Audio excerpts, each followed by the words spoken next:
Hi everyone, it's Bev here, your mental health coach, providing tips, tools, techniques and advice helping you to stay mentally strong in these difficult times and beyond. The topic for this video is the bully boss. I'm going to explain the activities of a bully boss and what you can do about it. Now, this topic came to my attention when a client presented themselves saying that they were suffering from anxiety, feeling haunted and hounded, teary-eyed, couldn't sleep. And all of these symptoms that they were experiencing became more intensified when they were at work. So I asked them to explain what was going on at work, and we concluded that this person was suffering from the activities of a bully boss. Now, I'm not talking about a bad boss, one that just doesn't know what they're doing, they have no leadership, they have no direction. I'm not talking about a poor boss, one that can't make a decision, that faffs around all over the place. I'm talking about a bully boss, somebody that manipulates you and uses their power to make you feel bad.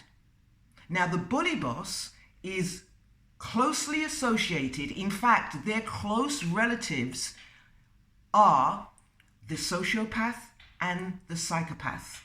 Now, they have one thing in common. And the thing that they have in common, the bully, the sociopath, and the psychopath, is that they lack empathy, right? So no matter what's going on in your world, no matter how stressed you are, they don't care. They're going to tell you, well, you've got to do this. This is the rules. This is the regulations. They don't care. Now, when I explained to my client what was actually going on, it's like the veils fell from their eyes, and they could see very clearly that they were in the presence of a bully boss. Let me tell you some of the things that a bully boss tends to do. Well, number one, they love to humiliate you. So if they were a leader, they would take you to one side and talk to you in private.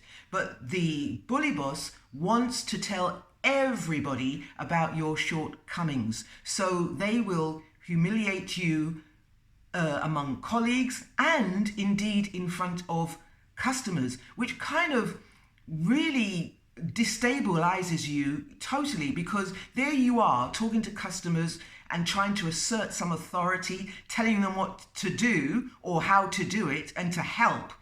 And then the bully boss comes and just tears you off a strip in front of them, and you lose all of your credibility right there. They love it.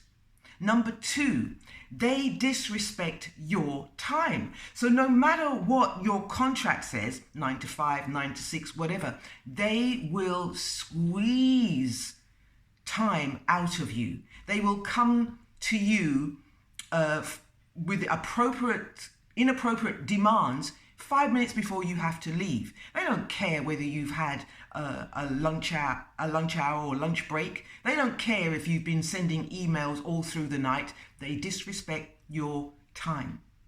Number three, they gaslight you. So you don't know whether you're coming or going. And that is to destabilize you. That is to mess with your head, because the bully gets emotional supply. They feed off of your discomfort.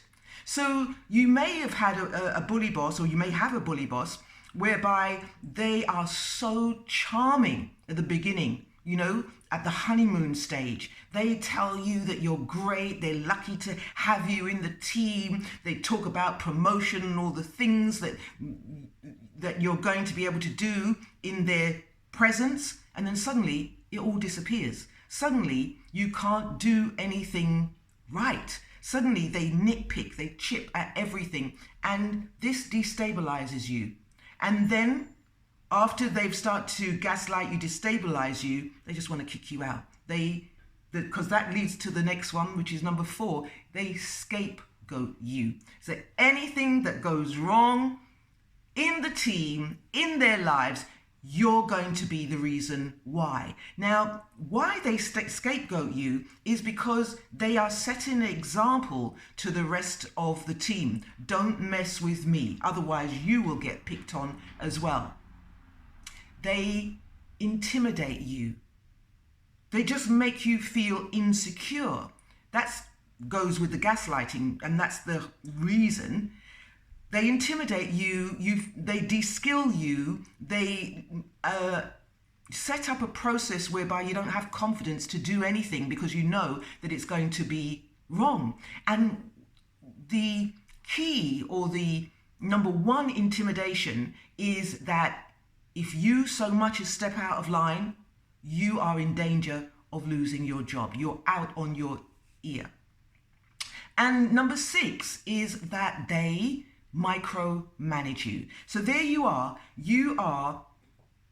qualified to do your job, you do your job, and yet they're telling you how to do your job, kind of breathing over your shoulder. Or everything that you do, they have to see your emails, they have to monitor your conversations, and you don't have a chance to breathe. No wonder my client was feeling hounded and haunted. So what do you do? What can you do if your boss is a bully and exhibiting all of the things that I've said before? Well, your initial response to all of this would be to leave. And I say, don't leave. Don't leave. Number 1, don't leave. Prepare to leave. Don't let this bully hound you out of your livelihood. If you're going to leave, then leave on your terms when you are ready. So by all means, prepare to leave. That is looking at the job market, getting your CV up to date, putting the feelers out, networking, seeing what's out there, gathering all your skills, doing a check. What is it that I do like about my work? Is it time for a change? Prepare to leave, but do not be hounded out of your job. Because if you do that, then they've won, haven't they? The bully ones, they've discarded you, which is part of their plan, and then they bring in fresh supply. Number 2, what you do is you do your research.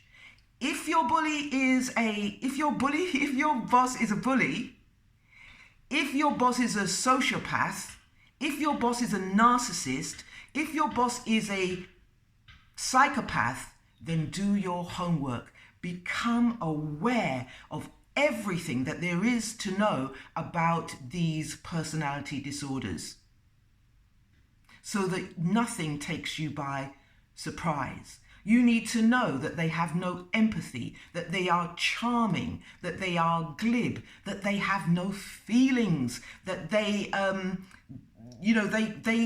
can do a fantastic acting job to make you believe in them, and then they discard you. All of these traits you need to know, and then when you know them, you then do not show any emotion at all, because they want your reaction. They want your emotion. That's how they get their fix. Give them nothing.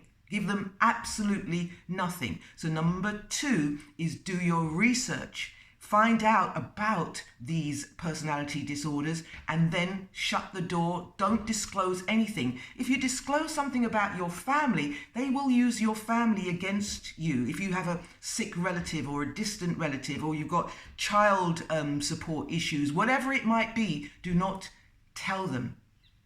Now, number 3, you need to start using your words. So to the bully, you need to start pushing back with the greatest of respect, of course. So when they ask you to do something, say, could you repeat that for me? I just need to get that clear in my head, what you're actually asking me to do. When they change the rules suddenly, on you, then say, well, yesterday we're doing it this way. I just need to understand, why exactly are we doing it this way? If they do anything around you, then put it down, write it up, send emails to clarify. Use the power of communication, because they will use miscommunication or muddled communication to get ahead of you, to mess with your brain. So use your words by email or the spoken word, but don't take things lying down. Don't take things for granted. Number 4, never be alone with a bully, because it will be their word against your word. So do not be alone. If you're going to challenge them in any form or fashion, do it in the team. Not that the team will support you, but you will be supported by the team, if that makes sense. So the team will not verbally say, oh yeah, but just the presence of the team will give you support. That's what I mean. Number 5, I think it is that don't go to HR in the first instance. You need to gather your information. As I said, keep a diary, write it down, keep emails, and gather your evidence. Because if you go to HR with no evidence, well, I think I'm being bullied, they're just going to dismiss you out of hand. Find out which part of the law, employment law, supports you, so that you can cite that if and when you want to go to HR. Think about it like this. HR is employed by an organization, a company that supports bullies. I haven't heard it in my life of working in people management and training and development. I've never heard that an individual has reported to HR that they've been bullied, and HR and the powers that be say, yes, we have dealt with the bully. It's not going to happen. So think about it like this.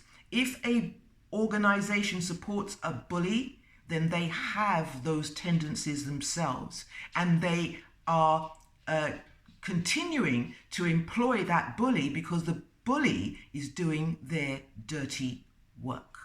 So number 5 is don't go and seek out the support of HR because you might be disappointed. And number 6, I want to leave you with this. The bully has chosen you. Your very presence annoys, excites, exasperates the bully. It could be for a number of things. It might be the color of your skin. It could be your gender. It could be the fact that you're damn good at your job and the bully is threatened by the presence of you. That is your power, the presence of you. Do not let the bully dim your light. Don't let the bully intimidate you in any form or fashion. Show the bully who you are. Work on your self-esteem, work on your confidence, work on yourself, that you're not going to get to me. When you're ready, then you leave under your terms, if you wish to leave, or silence the bully by your very presence. I'll leave it there. Until next time, stay sane.